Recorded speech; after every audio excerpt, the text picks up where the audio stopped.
next speakers probably don't need a very big introduction. I'm going to do it anyway. I'm going to talk for hours. No.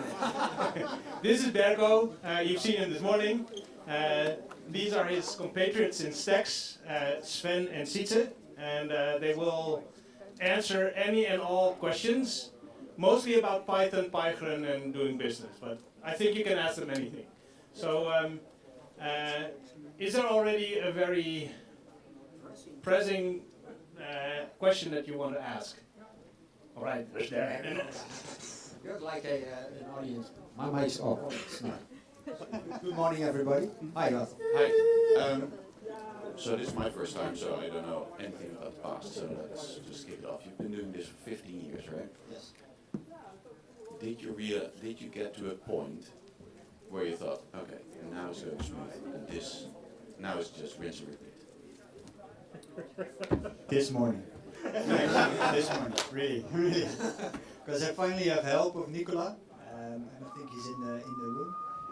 But I finally made the step and outsourced some tasks to somebody else. So now it really is like a plan just to be executed. And when you're inside, when you walk into the building in the morning, you have to prepare a few things, and then when it starts rolling, you know it starts rolling, and then it's just a thing. So yeah. Yeah, trust is a good thing when you can outsource something, right? Yeah. It never gets easy, but it never gets easy. But like yesterday evening, like in the last minute, I got a mail. Sorry, I can't make it. My son has to go to the hospital. I can't make it. Goodbye.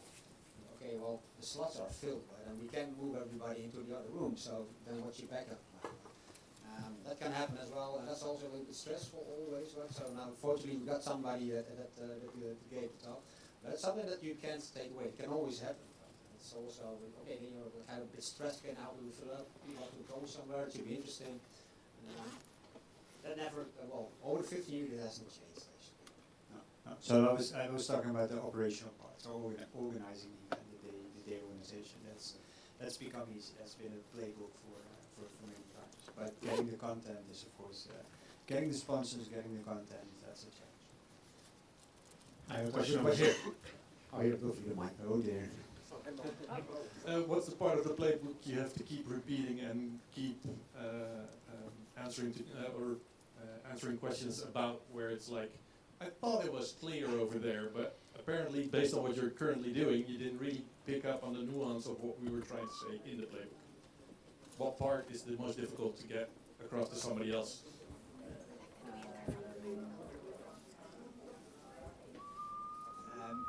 So over the years, you get experience how to deal with different type of people. So we have people doing the marketing, the great visuals that you all see. We have people organizing the event at the location. We have people doing the catering, etc. And everybody is unique, so everybody has his own sort of manual on how to treat some need more attention, some less attention. Getting that across, that's something you learn over the years, and then saying to someone else, saying, oh, you just need to treat this person like this and this and this. And then you think, okay, I did my job, now you know what to do. But yeah, that's not something you easily pick up, so that you have to repeat over and over. Yeah, to add to that, one thing that often happens that, of course, this is a non-commercial, it's a non-profit open source for a charter conference, right? So you have to, we always stress to the speakers, no product placement, no acquisition message or anything like that. Something they're really enthusiastic about their own product and they want to tell about their product. And this is not a conference for telling about your product. It's about Python, it's about the community. That's something you have to, sometimes it takes some extra effort to make sure this is not a commercial conference, it's an open source. And so also like, okay, this is not about comparing technologies, another one. People often, we can do it in Rust, and Rust is a lot better than we know, but please stay away from these discussions. This is not a place for this. It's also pretty hard. So you were talking about the difficulty of finding content for pyGrun, and you have pyGrun and also iGrun, but especially this year as well as last year's, I still find that there's a lot of AI stuff in pyGrun. Is that just because it's so difficult to find content and speakers for different topics in Python, or do you think that there's any other yeah, and any other way that AI still creeps in pyGrun so much? I think I can answer that. I mean, there's a lot of submissions surrounding AI, of course. If it's about AI, it should be about Python in AI in this case. And definitely, I'll always check for that. There's just a lot happening in the whole space. A lot of innovations, a lot of things are happening in the AI. So it's very hard keeping them out, all of them like wipe away a lot of the submissions. And that will also be strange. And pyGrun is really about is technology independent, so wherever technology is relevant is welcome over there. This really is always about Python, obviously. Yeah, we can't ignore the fact that Python, in the AI space, Python is the well, we're going to find the real out. So it would be strange if we ignore it right here. We do mention it, but it's a good question. Thank you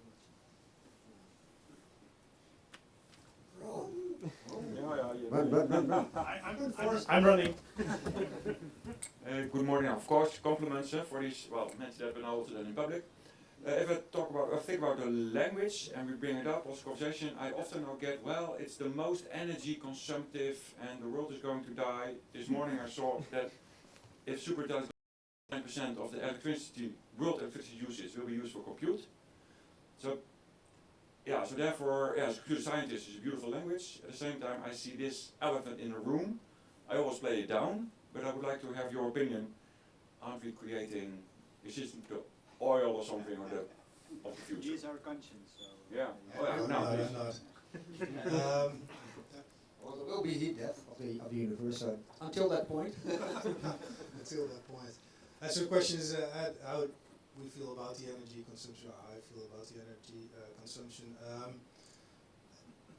True, of course, we use a lot of energy.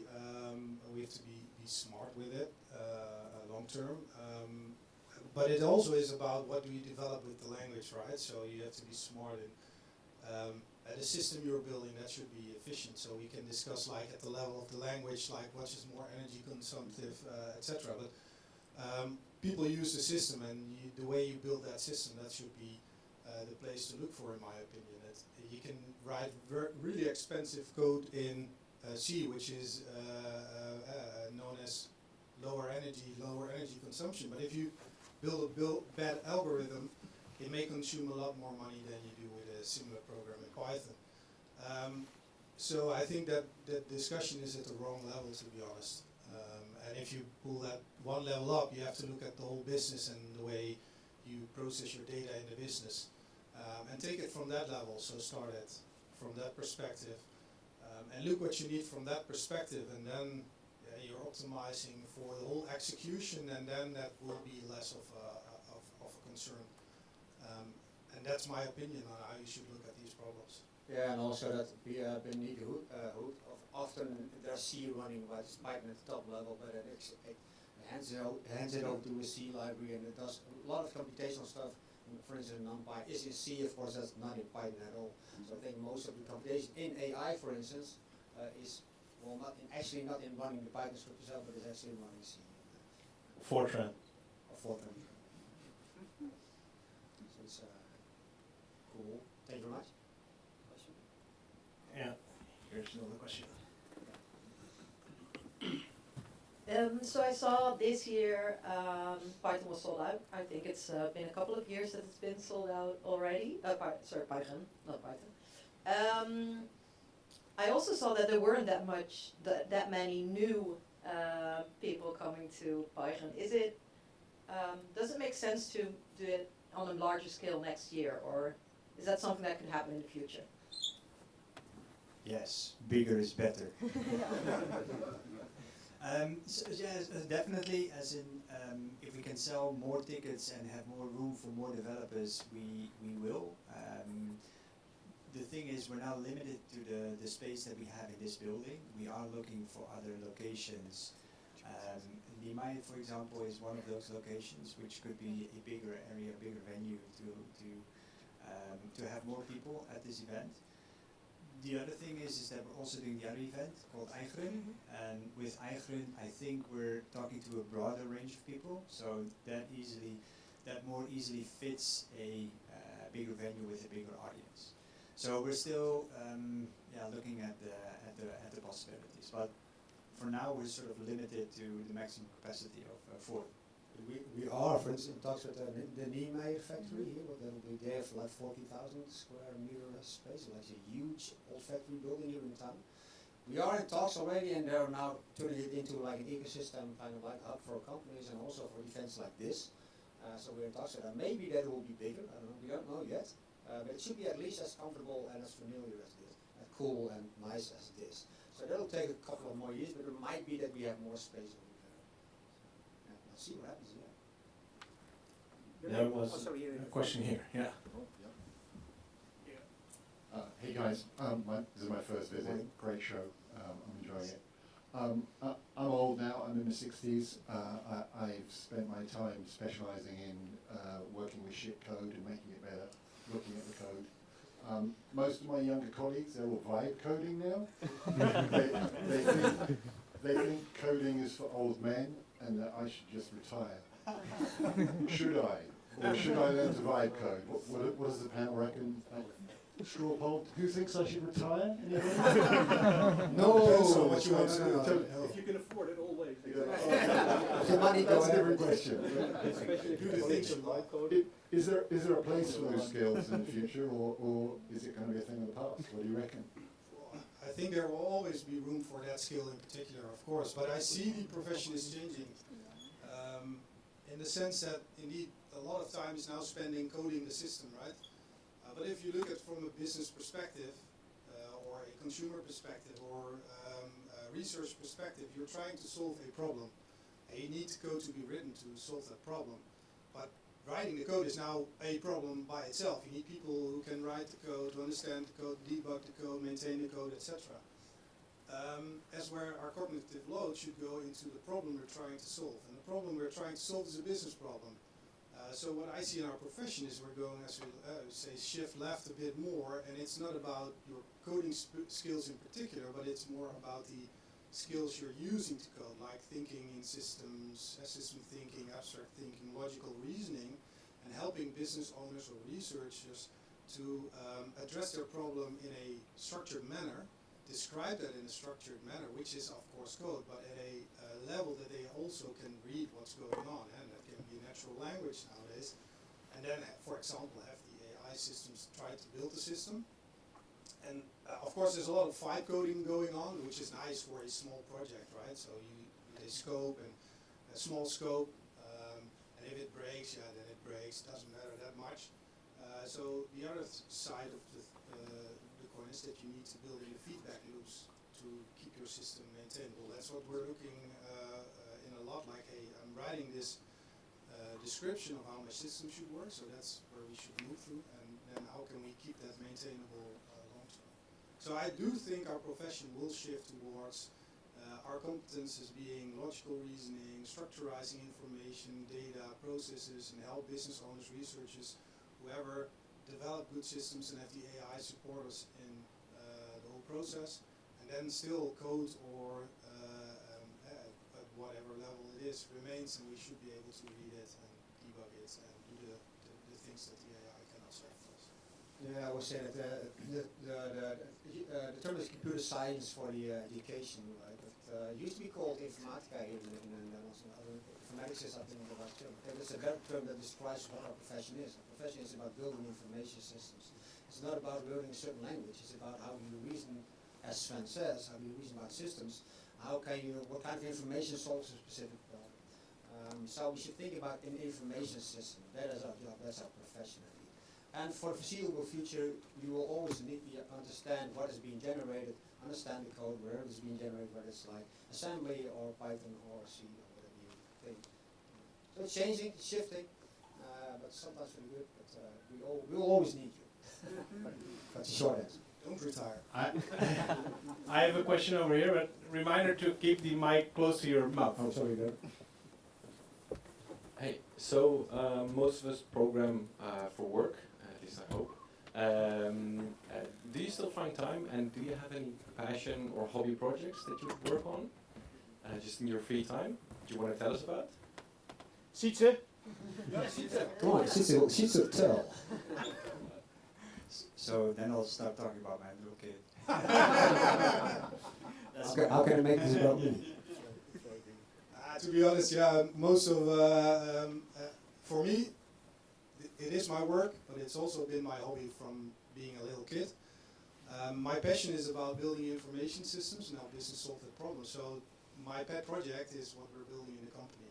So I don't have any side projects at the moment besides the stuff we're doing. So that's where I like to think about. So my hobby is my work is my hobby, and you can combine them, and that's the best of all worlds, I'd say. So it's, yeah, one small thing, of course, I'm running the company and the conference and stuff, and you have less time to program. One thing I'm doing right now, currently in the side track, we're building a, we have a big, does anybody here know here BPMN, like a business process implementation? It's a schematic way of making processes, and there's, like, you can execute them in an engine, they're called, right? There's a famous one called Camunda, or most people, some people might know it. I'm just fiddling with AI, but also as I'm learning Rust now, just to get a grasp of the language itself. I'm trying to make the engine in Rust supported by AI. So I'm learning the language, and I'm building like this kind of like processor actually in Rust. That's like a side hobby. And once in a while, just in the evening, just start fiddling around again, learning the language and building something. But it's different to me. Yeah, I mean, we're always fiddling with it. Just as Sven, it's my passion from as I was young on. I'll always be puzzling and building stuff.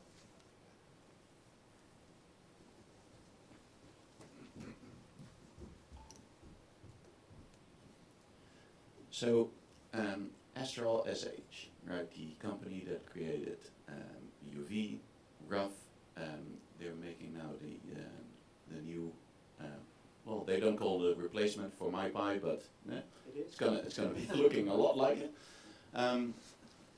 It's currently MIT licensed, and they've been working hard on it, right? And the other two are magnificent. And the other one, I just ran it quickly, and it's going to be pretty strict on certain things. But my question is, do you foresee a potential risk in that they will not be open source, or that you have to use and pay for them once everyone is using these, because they're changing the market and how they're using, right? We got the ephemeral virtual ends versus how Poetry did it, or Honda, or and now it's just poof and it's there. What do you think about that? I'd say yes. I see the risk, and definitely. Commercial companies, at a certain point in time, when the stuff gets on, and there's a lot of a real big user base.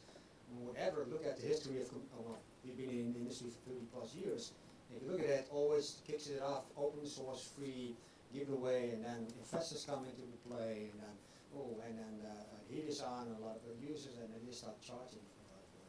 So, I'd say in the majority of cases, similar cases in the past, it went closed, basically, closed down, and went on. So I'm not, yes, I see the risk, definitely. One caveat is, of course, is that then people often fork the current open source version, right? Because the current version is still MIT licensed, so you can fork it.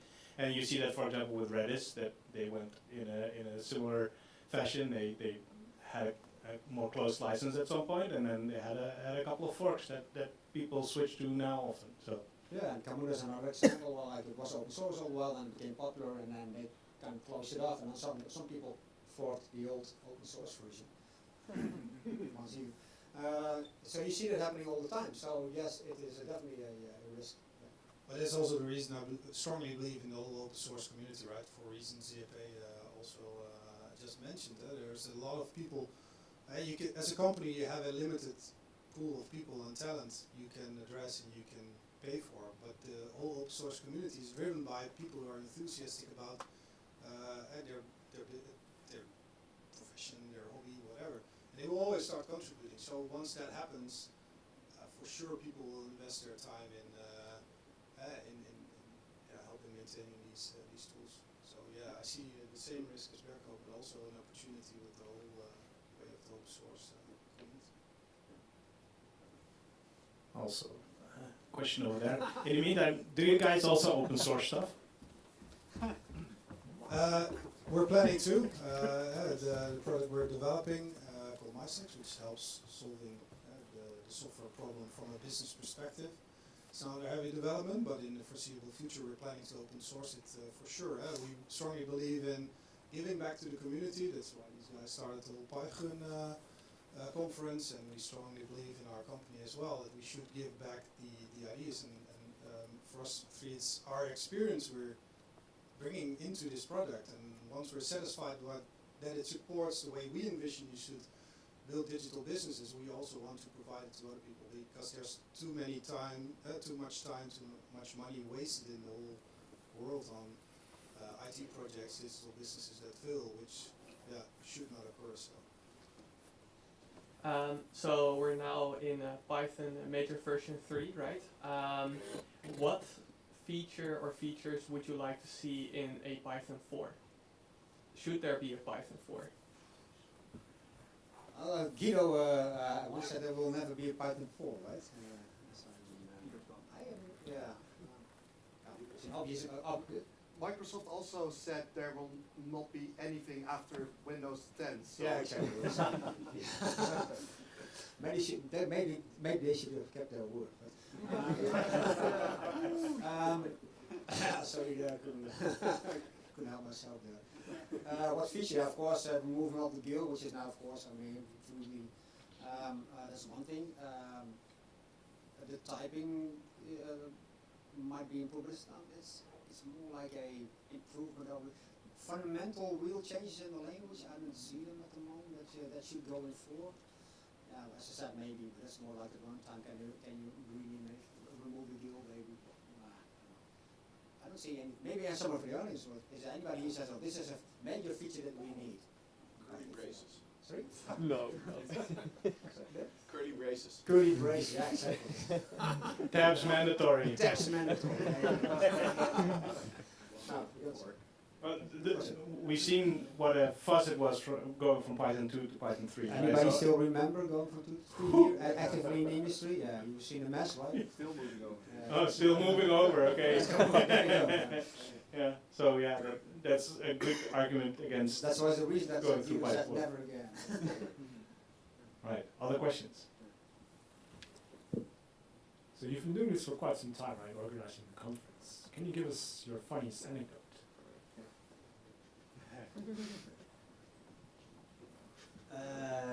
No, super serious. We once had a guy who gave a talk which was actually a hoax, which was actually just fully An artwork, actually. yeah, an artwork, yeah. And so you have in coding. So I'm the least technical person of probably all the people here in the crowd. I do have a background in software engineering, but you always have funny names and funny things, and it always feels like, well, sorry to say, but like children making up names for things.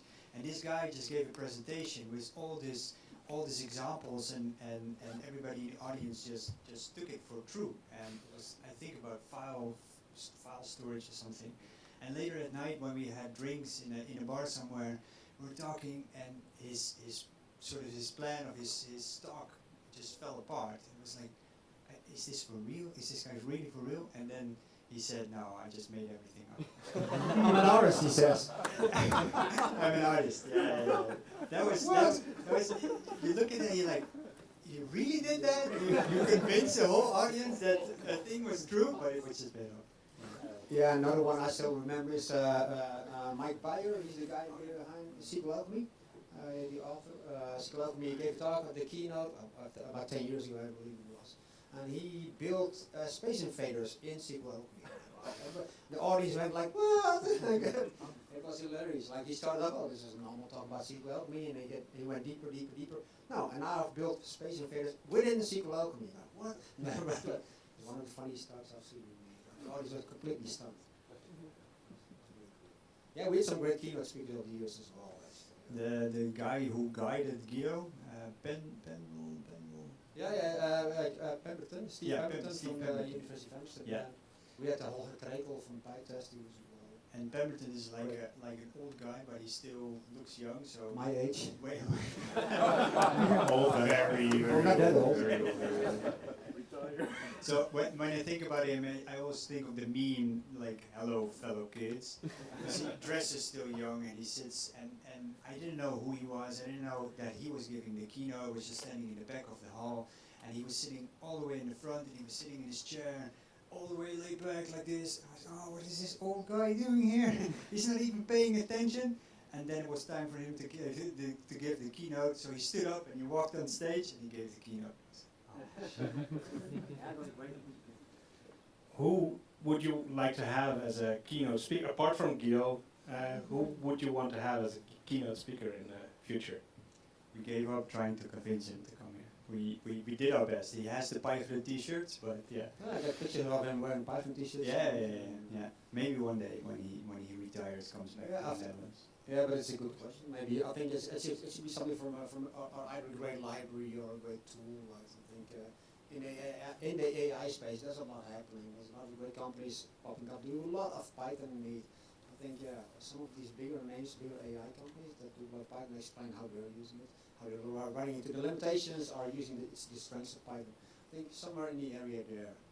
So this is actually a call to, yes, if you know someone that's a name in the Python community, always. That's how we bring them in contact with Berco.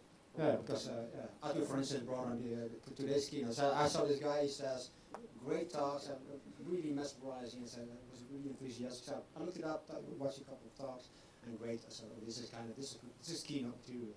That's how we track them down. For instance, we said, hey, this is a great library. Who's built it? Oh. For instance, Armin Ronacher, the guy that built Flask and Ninja, he was like when we were still like 20 people in the room, suddenly he came like 3 times in a row.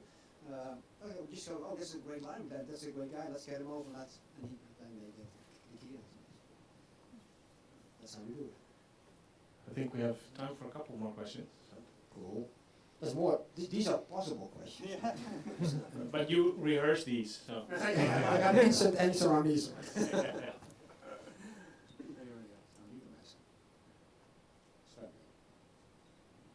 Make up a question. No. Answer one of them. Why is not a is? Value memory.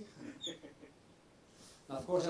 So what I find interesting is, and it's not really an answer or something, but what I'm thinking about is how can we. So we've always been building on these same types of computer architectures, right? Urban architecture, CPU memory. In the AI space, we're looking at how can we design hardware differently. And one of the things I'm trying to get my head around, and I don't have it, but I'm curious how you guys feel about it. How can we design things differently? So, as a concrete example, we now build a software system and we save data in a database. Why? Because we can unplug the machine, and we still have the data because it's persistent on disk. This is a really, I think it's from the 1940s or maybe even an older architecture. We're still building on these type of hardware architectures, but we can do a lot more in hardware engineering. And how can we combine our profession, which is focused on software, solving business research problems, etc., combine them with the hardware engineering and find out completely new ways of building hardware, building software. And I don't have the answer, but I'm very curious how you guys feel about it. Maybe there's somebody in the room who's working on these types of topics, thinking about them. I just want to express the business problem, whether it's in Python or some different language, and I want that to evolve. So one thing I really love is Smalltalk, as for example, which is you don't really program Smalltalk, you just change the object. You start with an object and you start changing the whole object model and it lives on forever. Can we figure out a way that we use energy, efficiently build hardware combined to solve these problems? And it should be, of course, somewhere generic, but we can do better than we do right now. So it's... Heard of neuromorphic computing? Anybody here currently? Yes, last year. Exactly. Of course, neuromorphic computing is about a different way of modeling neurons, basically. pyGrunn actually here in Groningen there's a huge scene here around neuromorphic computing. Look at pyGrunn. It's really interesting. It's a new way because the current way that these neurons are modeled take way too much energy. So these LLM models are way too expensive, way too energy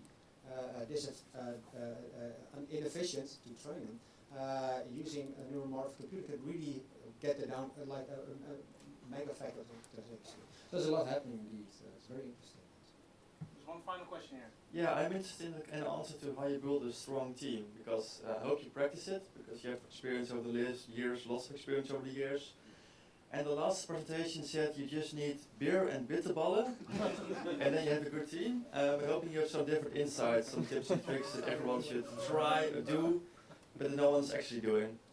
Let's do all of us and let's say, let's how do you do it? Beer and bitter. I'm a strong believer.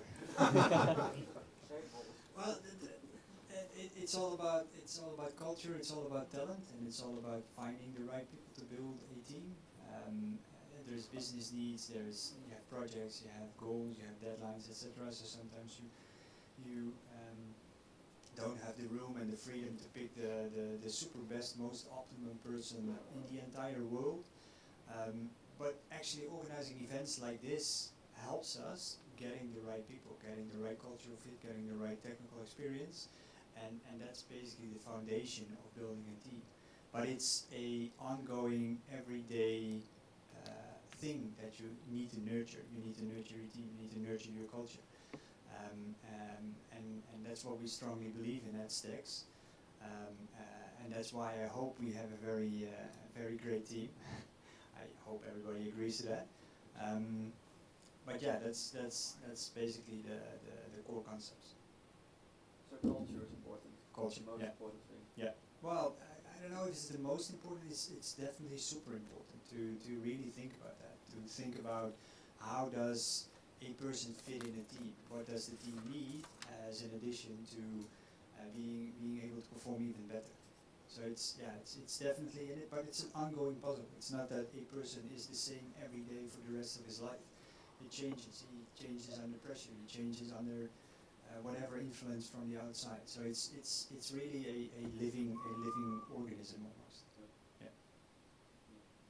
I have one principle that's competent, nice girls or guys.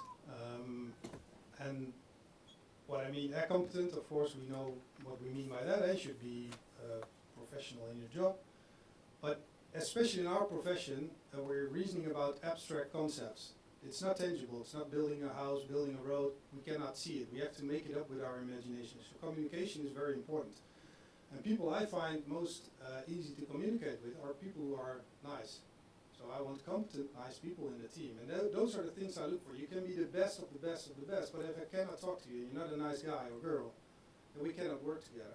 And we're always working in teams. So that's my first principle when looking for a team, building a team, competent and nice.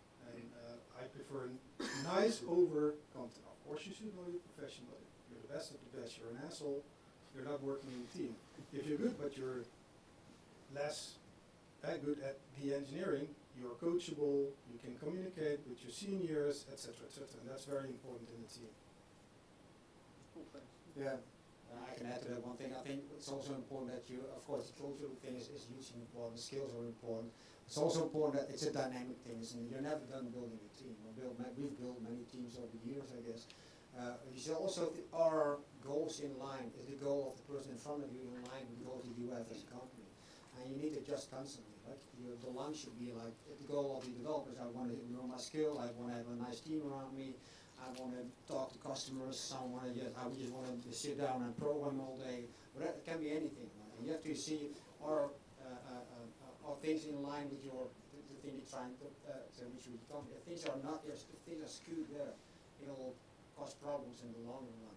So you have to be very clear upfront. What's the goal? What are you looking for? Are you looking for a combination of things like learning the skills, being a part of your team, and growing? I mean, it can go any way. Each person is different in that respect.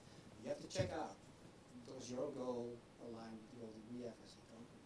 And then you can start building a team, and then it takes a lot of effort, like talking, constantly steering, and building a team. And there's an NAP, like things that people are looking for, employees are looking for mastery, autonomy, and purpose. And mastery. They want to master a skill, something that's funny with it. They want to have autonomy always, and they want to have purpose. These three things are not covered, then you have a problem. So Like in a person or in a team? in a person, everybody wants to master something. They want to have autonomy and they want to have some kind of purpose in what they do. Check always, if you're talking to somebody from your team, check if these things are checked out, crossed. Simple rule, always works. On that note, thank you so much. I think there's lunch after this, so we're gonna give these guys one round of applause. Thank you very much. Thank you. And Sietse actually said that he did this to get the speaker gift. Wow, speaking. I'll keep all three. Well, you have to barter with him then. That's the that's a culture in our country. Never let go. All right. Enjoy Thanks your everyone. days. Enjoy lunch. Thanks. Enjoy lunch.